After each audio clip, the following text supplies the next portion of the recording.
La DGAC, c'est la Direction Générale de l'Aviation Civile. On est rattaché au ministère de l'Équipement, enfin anciennement Équipement. Alors chez nous, c'est 12 500 agents, dont 5 000 contrôleurs aériens. Ça pour dire que notre ministère, il a la particularité d'avoir une culture technique très très forte.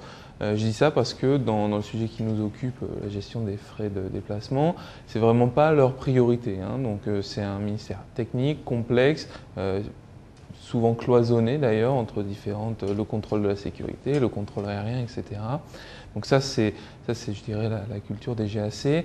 En termes de volumétrie de voyage, on a un budget qui oscille entre 15 et 20 millions d'euros. On a du mal à le chiffrer. Je reviendrai tout à l'heure, c'est aussi pour ça qu'on prend une solution.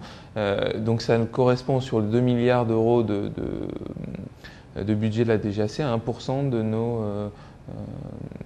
notre budget. Pourquoi on a choisi Ulysse à la DGAC? C'est l'ambition en fait, c'est l'ambition du projet. Passer d'un outil dédié aux spécialistes mission, sans réelle notion d'ergonomie, encore moins de reporting, avec peu d'administration. Alors chez nous, en plus, la problématique, c'est que c'était découpé dans les grands secteurs français du contrôle aérien.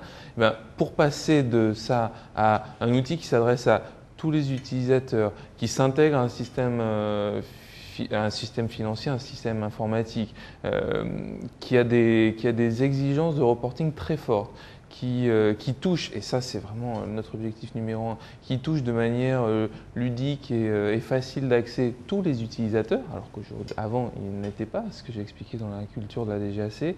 Bon, sur le marché, et dans les contraintes du secteur public, Ulysse nous a paru vraiment nous apporter toutes ces garanties.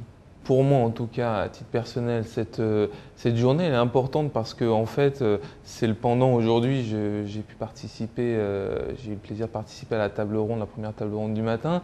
Mais pour moi, elle est importante parce que déjà la première, celle de 2006, avait été vraiment fondatrice dans notre projet.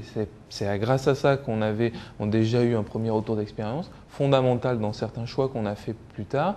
Et puis, je dirais vraiment le plus important, alors ça c'est peut-être la chance qui a fait que un réseau s'est construit. On a rencontré des ministères, on a rencontré des consultants.